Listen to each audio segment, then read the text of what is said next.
Welkom in ons ziekenhuis. Een plek waar zorg verder gaat dan behandelen alleen. We geloven in de kracht van vooruitgang, daarom investeren we in innovatieve technologieën zoals robotchirurgie.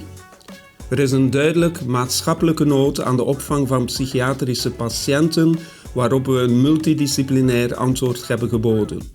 Maar onze maatschappelijke rol groeit verder, met samenwerkingen zoals Trefpunt Zelfhulp en het VOCA-charter Duurzaam Ondernemen.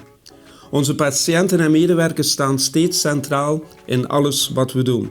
We luisteren continu naar hen. Preventie is sleutel in de zorg. Als alcoholvrij ziekenhuis maken we hierbij een bewuste keuze.